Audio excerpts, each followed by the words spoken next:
Eu acho que a atual conjuntura, esse momento que estamos vivendo, o dia de hoje, é uma ótima oportunidade para a gente começar a discutir aqui um assunto daquele jeito que a gente sabe fazer de melhor. Com empatia, com responsabilidade, com educação, ou seja, igual a gente faz aqui todo dia nesse Acidez Feminina. Então, para começar essa discussão, eu vou te propor uma pergunta que eu quero que você responda só depois que você assistir esse vídeo inteiro, que é: tem ou não tem que ter educação sexual nas escolas?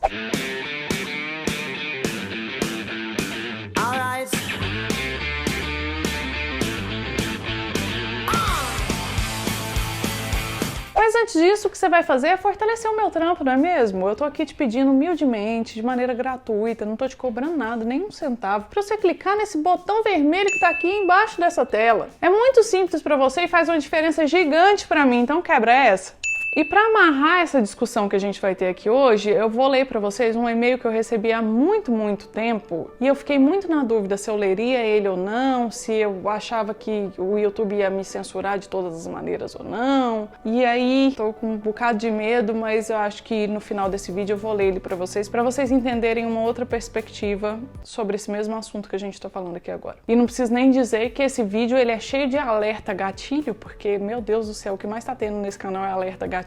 Então, se você acredita que o conteúdo de educação sexual ou qualquer coisa parecida pode ser sensível para você, não continue assistindo esse vídeo, passa para esse outro aqui, ó, que é muito bom também, que a gente soltou outro dia, que você vai adorar. Pois é, o motivo pelo qual eu achei que esse era um momento muito oportuno pra gente discutir esse assunto foi, obviamente, o caso da menina de 10 anos que sofreu violência sexual de maneira sistemática, que veio de parente próximo do tio dela. Existe a desconfiança de que outras pessoas também possam ter feito isso com ela durante anos e que acabou ficando grávida e teve que passar por um aborto essa semana. Pesado, né? Foda.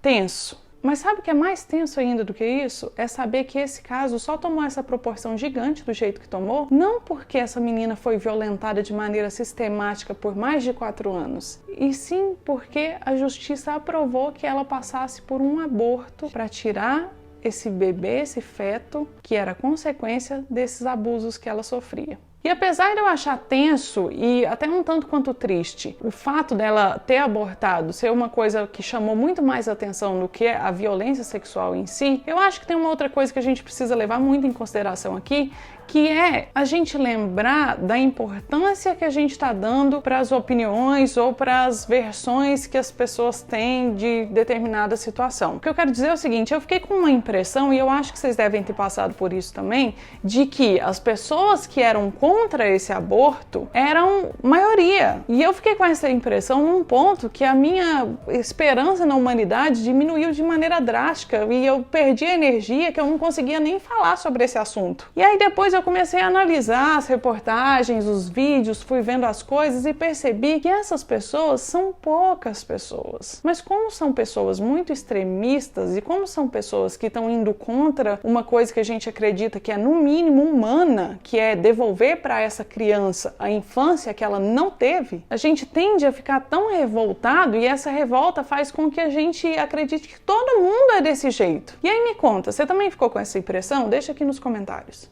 E não é isso, gente. Tá claro, cristalino que não é isso. E o jeito mais simples de você perceber isso é o vídeo das pessoas na porta do hospital. Você tem primeiro um vídeo de uma rede de católicos que são contra aborto, que estavam lá na porta rezando pra menina e tinha gente falando que tava gritando que ela era assassina e não sei o que. Eu não vi nenhum vídeo de ninguém gritando assim. Que tem poucas pessoas e logo depois uma massa de gente se mobilizou para ir lá para a porta fazer exatamente o contrário, que era dar apoio, suporte e demonstrar que estava ali a favor de que essa menina conseguisse ter a dignidade dela de volta e não tivesse que passar por mais nenhum tipo de constrangimento e humilhação do que ela já passou até agora. Então a primeira coisa é, galera, vamos lembrar que às vezes tem muito barulho exatamente para compensar a quantidade pouca de gente que pensa diferente. E por que eu estou abordando esse assunto aqui? Além da gente pensar nisso que eu já acabei de dizer, tem o fato de que eu acredito que essa questão toda que essa menina está passando e que várias outras meninas passam todo santo dia, inclusive muita gente aí nos interiores do interior, que a gente jamais vai ficar sabendo, mas que passa por isso sistemático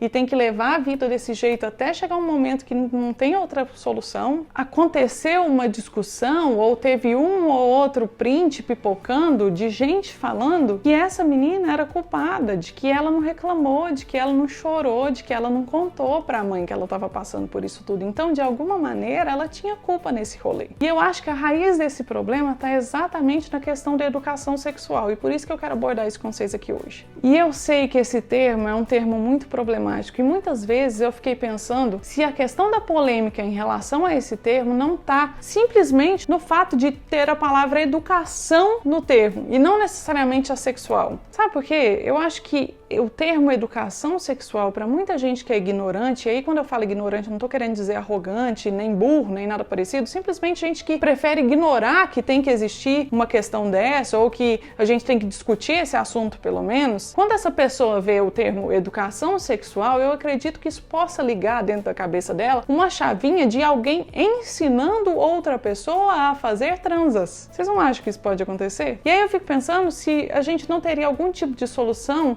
começando pela mudança do termo. E ao invés de querer falar que a gente é a favor, porque eu sou a favor de ter educação sexual na escola e é a favor de ter educação sexual dentro de casa, porque a questão é que não acontece nem em um lugar e nem no outro, a gente começar a falar que vai falar sobre como funcionam relações saudáveis. Quais são os limites que você tem que respeitar com o corpo de uma outra pessoa e com as vontades dessa outra pessoa. E isso aí vai englobar não apenas o ato sexual em si, mas como também relações amorosas, relações familiares, relações abusivas, relações complicadas. E ao invés de a gente fazer essa educação mínima que acontece hoje em dia em ambientes sociais, que geralmente é proibitiva, que é autoritária, que é relacionada a perder a virgindade dói. Se você perder a virgindade, você vai ter doenças e você vai engravidar e você não deve transar hora nenhuma. A gente direcionar isso para uma parada que é mais como deveria funcionar um relacionamento saudável? Como deveria ser uma relação sexual saudável? O que não é saudável aqui? Como identificar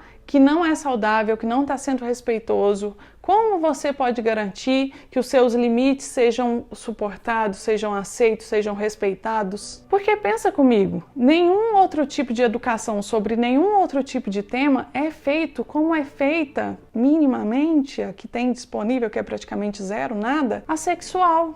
Ninguém chega para ensinar matemática falando que matemática é uma bosta, que matemática é horrível, que você não deveria fazer nenhum curso de matemática, que é o... Tá ligado? Você não deveria fazer nenhum curso que tenha matemática como matéria, que você não deveria, que você não vai usar pra vida, que não é...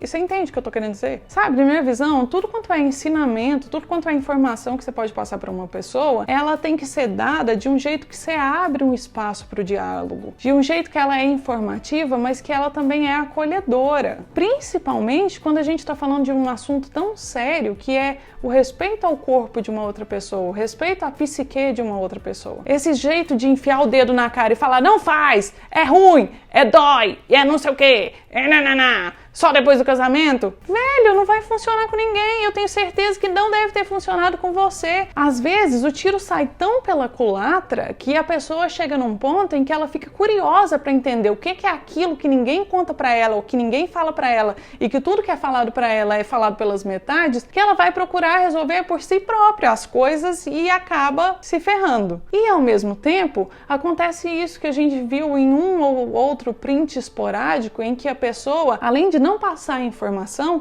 ela ainda cobra que a outra que está sendo abusada, que sofreu o abuso, saiba reconhecer que ela está passando por um abuso. Como uma pessoa vai reconhecer que aquilo ali é errado e que aquilo ali não é permissivo, que aquilo ali é um crime, se ela não tem referência, se ela não tem informação, se ela não sabe o que é o sexo ok, o que é o não ok, se ela não sabe o que é ok e o que é abominável. Você já parou para pensar que muitas crianças, quando passam por algum tipo de abuso desse, e às vezes tem até o espaço de diálogo para falar sobre o assunto, não falam porque ela não sabe simplesmente que aquilo ali é errado. E aqui dava para fazer um gancho perfeito com a problemática do filme adulto, mas eu não posso fazer esse gancho porque eu já vou perder minha monetização total no YouTube com esse vídeo. Se eu fizer esse gancho, então vai ficar pior ainda, capaz que eu vou ser expulsa daqui, aquelas que faz drama. Então, o que eu vou fazer é, nessa quarta-feira próxima, eu vou fazer um vídeo lá no Proibidão da Tata falando sobre a problemática do filme adulto dentro desse tema. E aí você clica no primeiro comentário que tá aqui, que é meu mesmo, tem um link que você vai ser direcionado para o Sparkle e vai ser aberta a comunidade Proibidão da Tata e você já se inscreve lá para você não perder na quarta-feira que vem. Inclusive, esse é um outro assunto que tem tudo a ver com o que a gente está falando aqui agora. O fato do YouTube não abrir espaço para que a gente converse sobre educação, sobre informação, que a gente discuta esses assuntos que são considerados tabus de uma maneira lúcida e tranquila, igual a gente faz aqui, sendo que não tendo o espaço no ambiente familiar e não tendo o espaço para que a pessoa saiba dessas coisas ou discuta essas coisas no ambiente escolar, ela vai procurar o quê? Principalmente gente que não tem informação nenhuma. Informação na internet. E aí a gente é tesourado, a gente é desestimulado a falar sobre essas coisas para um público maior. E isso é tesourado porque, se tratando de uma plataforma que tem como um ganha-pão a publicidade, o que acontece é que eles entendem, e eu entendo isso também, eu compreendo totalmente, que as marcas não vão se interessar em estarem vinculadas a vídeos como esse que você está assistindo aqui agora. E você percebe que essas coisas estão interligadas também, que a problemática também está aí, porque se a gente não pode conversar desse jeito, francamente, respeitosamente, abrindo a discussão, incentivando que as pessoas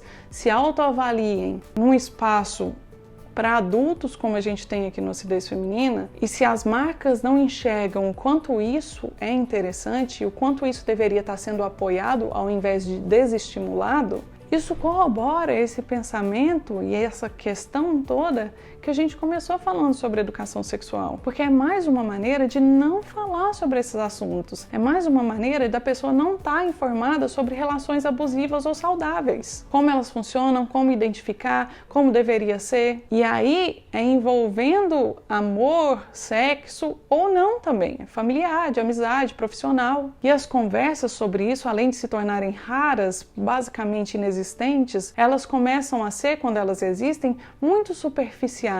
Porque você vê eu aqui, exatamente nesse momento. Não quero aprofundar mais o assunto, porque eu não quero mais ferrar a minha entrega dentro do YouTube e a minha monetização dentro do YouTube. E o buraco é tão mais embaixo que eu vou usar um outro exemplo aqui para vocês, que é um exemplo pessoal, que é o fato de eu falar sobre maternidade, ter uma filha, ter uma playlist aqui sobre isso, mas o simples fato de eu não romantizar e não tratar a coisa como um negócio sensacional, maravilhoso, oh meu Deus, é uma maravilha, e falar a real do que é, faz com que não apenas marcas se afastem de mim, porque eu falo sobre temas tabus, o que é até plausível e compreensível, mas também tem essa questão na parte da maternidade. Uma marca, quando ela vai fazer uma publicidade com algum influenciador ou com algum ator ou atriz, ela vai sempre escolher alguém que torna a coisa fofa da maternidade, romantizada, mas, oh meu Deus, que maravilha, e não fala real mesmo.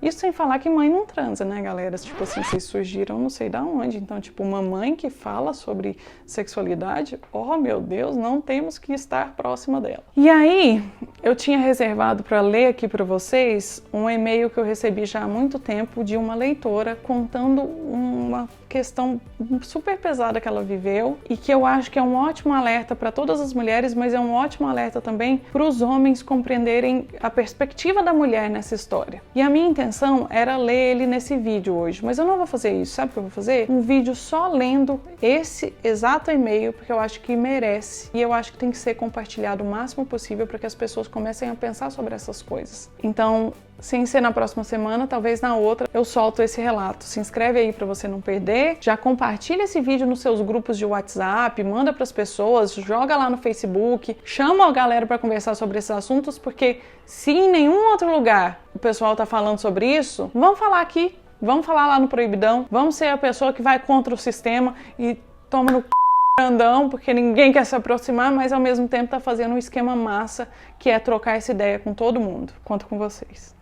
Tá bom? Foi uma cara meio diabólica essa, de tipo, conto com vocês, estou te pressionando? Espero que não, porque eu só fui bem, tipo, vem se você quiser, se você não quiser, tá tudo bem, respeitando seus limites.